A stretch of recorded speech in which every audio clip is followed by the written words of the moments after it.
We are going to begin with presidential politics. Donald Trump hoping to turn some purple states red.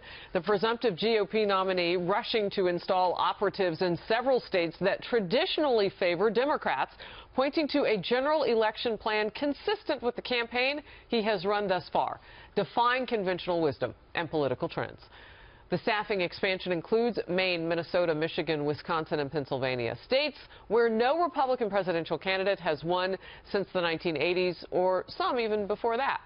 This as Trump seeks to expand the electoral battlefield by drawing on his appeal among working-class white voters and likely Democrat opponent Hillary Clinton's perceived weaknesses among them. As Donald Trump himself put in a recent interview, quote, "I will win states that no Republican would even run in," end quote. Can he do it?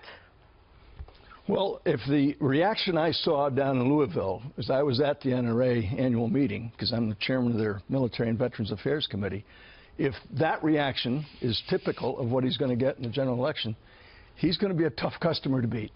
I see in his presentation the kind of thing that has not appealed to folks, I think, since the Reagan era. Now, I was in 1984 when President Reagan was going up for re-election. I was the staff duty officer for a lot of that trip, and it was a long summer. And you could see a lot of that, if you will, blue-collar. I hate the words middle class, middle income.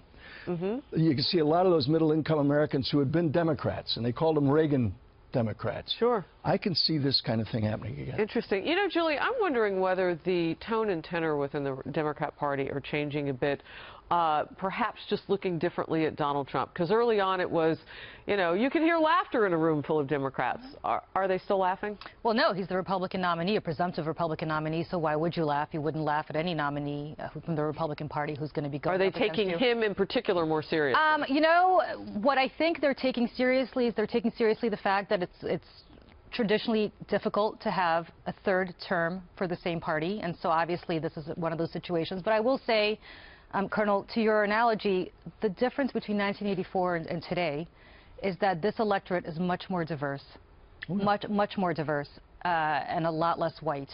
And when you talk about the fact that, obviously, in 1984, those Reagan Democrats, two things have happened to those Reagan Democrats. One is they've been voting Republican pretty much since the Reagan years for the most part. True. If they are still alive, because those people who were Reagan Democrats have aged out, unfortunately, a lot of times.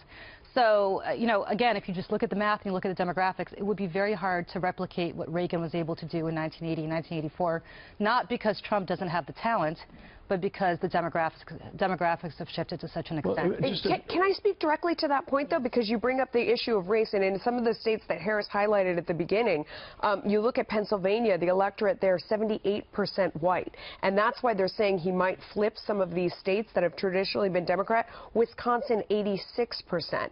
And this is that, you know, middle-income group of people that are furious about the economy, where it's left them, income inequality. Go ahead, Harrison. It's also something else. You know, Donald Trump does so much better than Hillary Clinton with men, but she particularly does well among, or does poorly among a particular group of women, and that's white women. So when you talk about that racial demographic, women are a problem for her because predominantly in that state. But go ahead, Colonel. You wanted to respond to that. But well, look at one of the things that I sometimes tend to forget.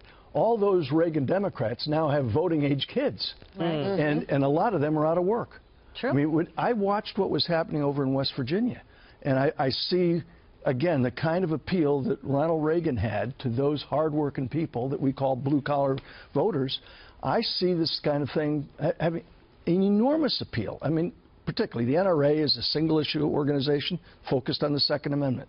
He spoke to that crowd in terms that they could understand, and there was 70-some-odd thousand people. But, Colonel, did you ever expect the NRA to vote for Hillary Clinton regardless of the Democratic nominee or West Virginia, for that matter? Not at all. But I'm saying that, I think, is a more representative sample than some of the polls that we've seen out there. Wow. Okay, so, Julie, let me challenge you on this point. So just deploying more Trump campaign team members to these typically left-leaning states isn't going to make it happen. Right. There's got to be a change in strategy or an increased strategy on the part of the Trump campaign. How about wooing women? You know, I wonder what the inner workings there are. You know, if I were going to advise the Trump campaign, and they probably wouldn't believe me that I'm being sincere, but I really am being sincere in this, what he needs to do is he needs to expand the tent. And what he did last week is he went to New Mexico and really excoriated the Republican Latina governor of New Mexico, Susana Martinez. That's not expanding the tent. That's compressing the tent. You're still fighting the last war. You know this, Colonel. You know, you won the Republican primary. Don't go shooting inside the tent. He needs to do that before he goes to places like Pennsylvania, before he goes to places like Wisconsin. He's got to consolidate the Republican vote. My advice to him would be stop trashing Susana Martinez. Stop trashing people who you're going to need to work on your behalf. Okay, so to pick up on the Susana Martinez, just for a second with you, Melissa, we know that she was not in his camp. Yeah. There were calls within the party for her to at least show up to the rally that was scheduled, to at least, you know, say, maybe not endorse him.